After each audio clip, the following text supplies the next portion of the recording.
everybody. Welcome back to the Tipsy Ghosts. We're your tipsy hosts, Sarah, and Lindsey. Hey, guys. Hey. Hi. I'm going to regret this. Are you? But do you want to know some of the most Yes. perverted sounding town names in each state? 1000%. Yes. I thought you'd never ask. All right. The most perverted sounding name in Missouri is Cooter. You know, that checks out. In Kansas, Drywood. That's There is a Hooker, Oklahoma. just offensive. A Wiener, Arkansas. Okay. Yeah. Wiener. There is a Beaver City, Nebraska. Beaver. Balltown, Iowa. Bald? Balltown. Ball town. We got Spread Eagle, Wisconsin. Gross. Red Eagle. Dick, Michigan. Dick chicken. Why though? Of course. Should have known. PP Township, Ohio. Pee-pee. Township. Pee-pee? They added township. We can't just be PPIO. Idaho? Io. I was confused if it's Idaho or Ohio. My Ohio. brain froze. Okay. Climax, North Carolina. Man. Sugar Tit, South Carolina. No. Who did that? Butts, Georgia. Mm. Ball Play, Alabama. Named by a man, I'm sure. So he's just like, Sweet Lips, Tennessee. God, Okay. gross. Upper, lower. No. Splunge, Upper, Mississippi. lower. Upper lips, lower lips. Oh. I was like, which one's which? Splunge, Mississippi. Sponge. Splooge. Three-Way, Arizona. Okay. Okay. Mary's Igloo, Alaska. Oh, that's precious. That seems innocent enough. Rough and Ready, California. It's like, come and go. Wanker's Corner, Oregon. What? Who did this? Dick Shooter, Iowa. Or, You I'm know- sorry, Idaho. It turns out our ancestors are related to us. Yes, you know what? Bone We don't need Steel, South 23andMe. Dakota. It's confirmed by the city names. Because same, I would have said those. I am from here. Cooter, Iowa. And we'll end with North Dakota. Cummings, North Dakota. I feel like there's a lot of Cummings. And it's spelled exactly how you think it should not be spelled. Have you seen this Stephen Colbert show about the Come and Go? Mm-mm. Oh, I'll just send it to you later. But it's about how Come and Go is going out of business. I believe it. Yeah. And they were bought out, I should say. And they're not adopting the name Come and Go. Shocker. It's because anyone who's not in Missouri is like, why is this gas station named Come and Go? And we're like, listen, we don't know, but they're nice gas stations. They're really nice. They And are also they're nice. spelled all fucked up. Like, not either way. I don't know what's No. going on there. It's K-U-M. Come and Go. Are they Makes no nice? sense. They're pretty nice. They are They're pretty like a nice. loves. I have a true crime for you guys. True crime. I love that. In the spirit of your last true crime, we're going to do a true crime that does not have murder involved. Okay. Clever. We're going to do some con man stuff, okay? Oh, another con artist. Con artist. Con Some conning.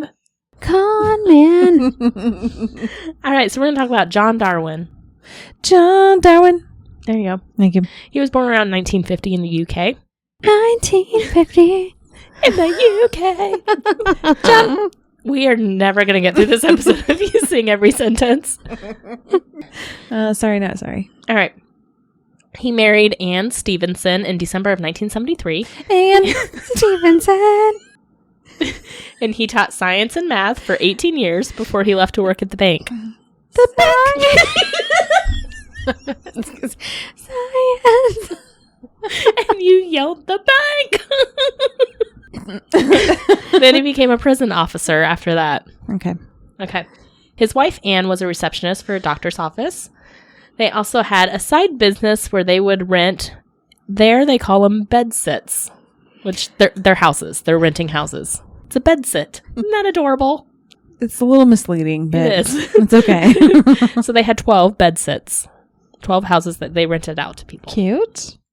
So is that like a bedroom? Apartments. So they like rent out like a room in a house. Yes. And so it's like a room you rent and you might share a bathroom with other people, but it's kind of like what I think a hostel would be like. Got So it. they own the house and then they rent out the rooms to people. But of course they began to run into some debt.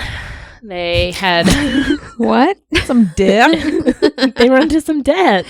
Debt. Okay. Some debt. Accent came out, sorry. Yeah, that's what I thought you said. All right. You guys are dirty birdies. I blame myself. They had bought 2 homes in December 2000 and things were not going well. So John Darwin was seen. Has he gone to Darwinism? Galapagos yet? He has not gone to the Galapagos Islands. Okay. John Darwin was seen by his neighbor paddling out to sea in his little red kayak on March 21st, 2002. It's adorable. He was reported as missing after he failed to return to work the next day. A large-scale sea search took place, and they searched over 62 square miles of coastline, but there was no sign of John Darwin anywhere.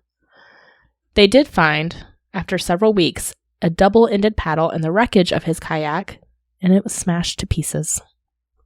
Smithereens. Smithereens. No. Suspiciously, the No. North Sea, where he was paddling, was unusually calm at that time of year.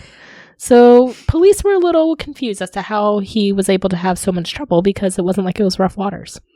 Amateur. It was calm waters. So that was March 2002. He was legally declared dead in December 2003, and the death certificate stated that he had died on March 21st, 2002, the day of the accident. His life insurance of £250,000 was paid out in August 2004, which is $318,000. It's quite a bit of money for a teacher. Yeah, I take that. So for 5 years, there's silence. Nothing's really going on. Then on December 1st, 2007, someone marches into London's West End Central Police Station and says, "I think I'm a missing person." I think I'm a missing person. Who's marching? And it's John. But John has no memory of the past 5 years. So, of course, they do a medical exam on him. They're doing all the things. And his symptoms and answers fail to match those of someone who would have amnesia. He would, selectively remember some things, but not remember other things. So they were like, this doesn't seem right. Listen, John, this seems suspicious. This seems suspicious. And also, there was no evidence of any, head trauma to explain the amnesia. John, no. So the tabloids get a hold of the story, of course, because this guy is missing. He's legally dead, and 5 years later, here he is. So they call it the Canoe Man, even though he was in a kayak. We're going to go with it. He is still called the Canoe Man. Man isn't as catchy. It's not. I get it. So, of course, it hits the newsstands, and a photo is anonymously emailed to the police in the Daily Mirror. And in that photo, it's from a website, a little screenshot called movetopanama.com. And it's a company that promised to help you find a home in Panama. And the photo on their website is John and Ann, besides a Panama City property advisor, with the timestamp of July 4th, 2006, 18 months before he showed back up. Okay. Well, I think you're lying. So a woman literally saw this news story of him and Googled John and Panama and found it. That was hard. It's really That's what hard. she said. And what did she do? She just emailed it to the police anonymously, like, hey, look, you should look at this. Hey, Google these 3 things. Literally, that's all you have to do. Hint, hint. Not the even 3 hard. main things I'd just like for you to look at. And she found it with 2 common names as John and Ann. That's what I'm saying. All right. So obviously John has faked his own death. We're reaching that conclusion, right? Because he's back to life. John, you're a liar. Yes. And obviously the motive seemed pretty clear. They were in debt. They wanted to cash out on the life insurance policy. But how did he do this? Tell me. Tell me how. I Ain't will. nothing but a Fake wreck. name. That's right. All right. So he pushed the kayak into the beach to be wrecked. And then he fled to the coast and was going to lay low with a tent and provisions that he had already set up there. But here's where things are just messed up. Anne was aware of the plot, the plan, the whole time. Yeah. She's the one getting the money. She has to know. They had 2 adult sons, Mark and Anthony, who were 28 and 25 at the time. Mark Anthony. And they lied to them. So Anne couldn't tell them the truth. And she made a police officer tell them that their father was missing and then found dead. Or not found dead, but presumed dead. For 5 years, these 2 adult sons believed that their father was dead until he came back to life. Oh, that's weird. How traumatizing. How dare you? To go through a funeral for your What? father. To grieve him. Bitch. What a dick. Both of them. The mom and the dad lied to them. Yep. Hate it. All right, so John was described by an aunt of his as, quote, one of those who was trying to get rich too quick, end quote, and that he had a need for control and a desire to be wealthy. He pushed his 2 sons into several money-making schemes when they were growing up, like, what's it called, multi-level marketing stuff. Pyramid schemes. An Yes. MLM. Yes. MLMs. And, like, going door to door trying to sell things and all this Oh, stuff. that's terrible. Like, You when they were, suck like, already. 14 and 15 years old. Were they selling Encyclopedia Britannicus? Encyclopedias. Encyclopedias? Britannicus? They were selling, I think knives was one of them, Oh, and yeah. like garden gnomes or something like that. Oh. It was weird. Take my gnomes. He was also described as a very controlling person, especially with Anne. Take my gnome hand.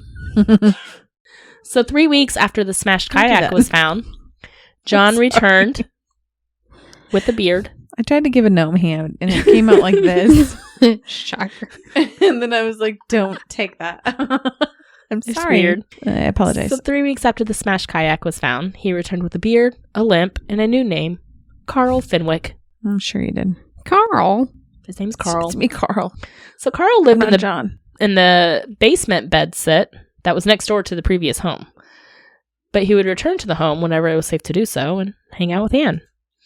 So they played it off really well. Like, Anne would go scatter petals into the sea on the anniversary of his death every year. She was the grieving widow, even though she was spending his life insurance money. Hate it. And John just stayed in the bedsit, one of the homes that they owned, playing EverQuest online. What is that? It's like an online, kind of like Dungeons and Dragons, like online role player kind of game. Like a fantasy role-playing game. So he left the bedsit and would even see his friends and neighbors walking around because this is his neighborhood. And a tenant, Lee Waldrop, he recognized the new handyman, Karl, as John. And he went up to him and said, "Aren't you supposed to be dead?" He's got a point. John said, "Don't tell anyone about this, okay?" No, he didn't. It's our secret. He blew it. Lee said he didn't want to get involved, so he never went to the police about it. Lee, goddamn He it. was just like, I didn't know what was going on, so I just left it alone. That's So wrong. Karl would be walking around the neighborhood with Anne, and the only thing different is he has a beard. You don't recognize me. Incognito. Don't look at my face from here The down. beard really tripped him up. Yeah. I am a new man. And a limp. It's me, Karl. And he had a limp. No longer John.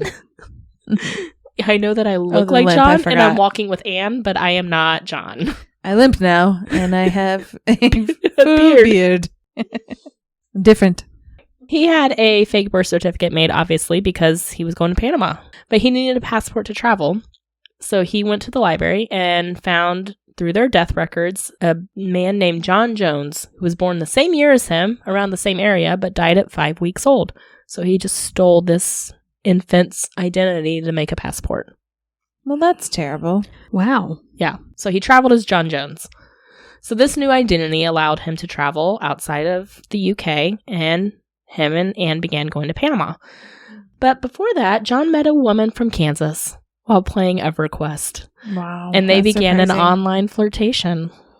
That's it? It was just flirtatious. What was her name? Kelly Steele. Oh. Sounds fake. So she told him about how cheap land was in Kansas. And he was She's like, not wrong. She's right. Yeah. I'm going to go to Kansas. I've never been to the U.S. and I'm going to buy some land in Kansas. I mean, I get it. I think this was one of his other, like, get rich quick schemes, but, like, buying land in Kansas is not the way to get rich quick. It's a get poor forever. Well, damn it, Lindsay. That was my strategy. So he goes to Kansas. Anne found out about all this, and she goes, "Go on then. Find someone else. I don't care. She's welcome to you. Let her deal with having a dead man hanging around the house all the time." All right, so John goes to Kansas. He Wow, gets that's a to long Kelly's ways. house, and he, starts trying to resume their flirtation and hitting on her. And she's like, no there, John. That's not what I'm here for. This was just online. So she was like, I want to keep this partnership strictly business. So they made a joint $50,000 purchase of land with an attached farmhouse that was pretty run down. So John is pretty pissed off because he's not getting any return on this investment because it's Kansas. Literally. Or with her. So he goes, I'm going back to the UK, and started sending Kelly aggressive and threatening emails, which she did report to the local police department, who contacted the FBI, and he stopped contacting her, but it went no further than that. Well, good on The them. FBI didn't look into who is this guy using literally this dead child's birth certificate. Which, to be fair, they're probably like, he's in the UK. He's their problem. All right, so now we're back to March 2007, and John is living in Panama City in an apartment there and has started a new company called Jaguar Properties.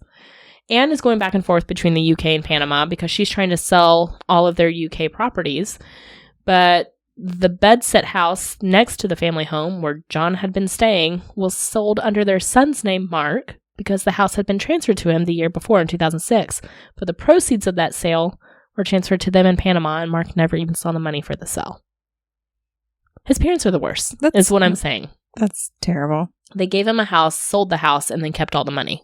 Yeah. They're the worst. Fire them immediately. I know. So the last home finally sells in October 2007, and Anne flies back to John in Panama. They had bought a new plot of land there for £250,000, which was the total amount of his life insurance policy. And they thought they would build a hotel or a resort on this land. Another get-rich-quick scheme. Oh, that is? Yeah. Build a hotel. That's a Gonna build a hotel. Well, it's not gonna get them rich quick because they have to spend all the money to build the hotel. Yeah, that's what I'm saying. Okay, Yeah. all right. They're not very smart. I'm with you. But there's some changes that are happening in Panama. So there are some new visa regulations that means that Darwin cannot use his John Jones fake identity anymore because it's not going to pass the new checks that Panama's enforcing. So he has no choice. He has to go back to the UK.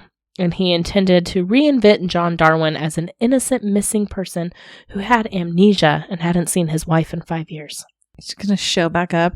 Oh, sorry. That wasn't really me in Panama. That wasn't me in Panama. Yeah. I wasn't Karl. I Not just don't John remember Jones. anything. No, we're not the same. So they See go. the beard? Before they decide to go back to the UK, though, they're like, let's go to Costa Rica on holiday. So they do, just That's for their fun way of saying vacation. I love that. That Europeans say they go on Yeah. holiday. Yeah. I'm going to say that. Okay, we're going on holiday. All right, so then, like I said, on December 1st, 2007, John walks into the police station and claims to have no memory of the past 5 years. Anne was shocked that her husband was back. Oh my God, he's alive. And she was overjoyed. Back from the grave. It's him, Mr. Darwin. Mr. Darwin. That's what she called him. Like I said, the police were looking into this. They ain't dumb. So they were already suspecting something funky was going on with the Darwins before he even walked into the police station and said he was still alive. They're right. They were investigating them on the down low because they thought that Anne was being a little weird. She was taking all these foreign holidays and selling all their homes and transferring large sums of money abroad despite her husband being missing and dead. It's suspicious. Mm-hmm, So they had an investigation open, partly thanks to Anne's colleagues. Because 4 months before John reappeared, the police received an anonymous tip from one of Anne's colleagues that she had heard him on the phone with Anne and said John might be alive. Uh-oh. She knows. First off, don't talk to your dead husband when you're at work, when all your coworkers probably know that he's dead. This is weird. So after the insurance policy was paid out in August 2004, way back then, Anne had quit her job and traveled to Panama and was permanently relocating there, but would brag through emails to her friends of all of the money that she had and of buying the large plot of land, and they all just thought it was weird. So when the police finally confronted her with the photo from Panama that was time-stamped, Anne confirmed it and said, yes, that's him. My sons will never forgive me. So police arrested John and everything comes out. They find the fake passport, the stolen identity, everything. So initially the sons were elated when their father returned, but when everything came out, they issued a joint statement saying they felt that they had been victims of a scam and they wished to have no further contact with either parent. Mark described his mother as, quote, a hideous, lying bitch who had gone to outrageous lengths to con us. Wow. Those are some strong words. Anthony said, quote, they're as bad as each other. Dad told one nasty lie and disappeared and said he was dead, but she lied for 6 years. She was the face of the lies. She kept on lying even when the evidence was so overwhelmingly against her. She dragged us through hell by forcing a court case. They're allowed to their feelings, and they're not wrong. I mean, yeah. They're betrayed by both parents. Yeah. So Darwin was charged with insurance fraud and making false statements to obtain a passport, and was arrested at Manchester Airport the next day when she returned to the UK and was detained in connection with the fraud allegations. She appeared in court on the 11th of December to face 2 charges of fraud. On January 9th, they appeared in court separately and were charged with not only life insurance fraud, but also the teacher's pension fraud. So that fell under a different one because the pension was federal money. Ooh. So they stole from that. You can't steal the federal money. They get real mad. No, they always find out. Shouldn't steal anything, but Shouldn't steal anything, but they're definitely gonna find you if it's federal money. a federal pension is not going to go over well. And he had been a federal prison guard as well, so he had 2 pensions from that. Yeah. So on March 13th, John admitted to 7 charges of obtaining cash by deception and a passport offense, and denied 9 charges of using criminal property. And denied 6 charges of deception and 9 of using criminal property. And by denied, I mean they are pleading not guilty, so this is going to court. Okay. So on July 23rd, 2008, after a long court sentence, they were both convicted of fraud. John had no extra charge for the fake passport, but was sentenced to 6 years and 3 months in prison. And Anne, who was described as a compulsive liar by police, was sentenced to 6 years and 6 months. So she actually got longer. Wow. 3 months. By 3 months. Of course, they both appealed, and it was dismissed by the Court of Appeals, but they were released early, both of them. So they were sentenced in 2008, but they had been in custody since 2007, so I think they probably counted that time. John was released on probation in January 2011, and Anne was released in March 2011. So they served about 3-4 years total. All profits that they had made over the years were confiscated by the Crown. There's a fancy, the Crown. It does sound fancy. Crown. The Crown Prosecution Services on February 12, 2012 said that the entire $500,000 in life, or 500,000 pounds, in life insurance and pension payouts had been recovered, partly from all of the sales of the properties in Panama, which is $639,000. That's a lot of money. A lot of money. Wow. So in April 2014, John had reportedly only paid like 121 pounds from all of that. It's not very much money. But as of July 2015, they have no more assets and they have repaid all of the pounds. Wow. Okay. Impressive. Pretty much sold everything. Shocking nobody, they are now divorced. John and Anne are. Oh my God. They got divorced in prison. Wow, you don't say. John is remarried and living in the Philippines with a wife who is 23 years younger than him. Okay. Last the media heard, he planned to travel to fight in Ukraine. His wife told reporters, quote, he will have a bulletproof vest and good life insurance. Good for me. Oh, wow. Those are inside thoughts. She's like, oops, they didn't include that part. I don't know if that's true, but if it is, that is hilarious. But that is a quote. Anne has reunited with her sons after she got out of prison. They are working on healing their relationship. And she collaborated with journalist David Lee on a book titled, quote, Out of My Depth, and has since publicly spoken about her involvement in the scam, claiming that she was controlled by John throughout it all. Wow. Wow. And that is the story of John Darwin and his fake death. That's fascinating, actually. He almost got away with it, but He almost got away with it, but not really. Turned himself in thinking he could tell everybody that he just had amnesia. Just kidding. I didn't die. I don't remember anything from the past 5 years, but I know who I am. Made you look. They're like, oops, sorry. I forgot. That's not how amnesia works. It's not selective. Weird. Huh. Don't think about anything that I stole. Just ignore the money that I took from everybody. What do you mean, my life insurance? I don't know where that money is. I'm lovable. Don't you love me? You miss me, right? Forget about that. My name's Karl. Look, I shaved my beard. Karl. Karl no beard. John no beard. Karl beard. Yeah, my bad. Karl beard. It's very easy. Yes, obviously. All right, guys. Thanks so much for tuning in this week for our true crime episode. You can always find us at thetipsyghost.com with our socials linked from there, or send us an email at thetipsyghost@gmail.com. Please give us a 5-star rating and a great review anywhere you listen to podcasts. We really appreciate it, and it really does help. All right, guys. Thanks so much. We'll catch you next week. Okay, bye. Bye.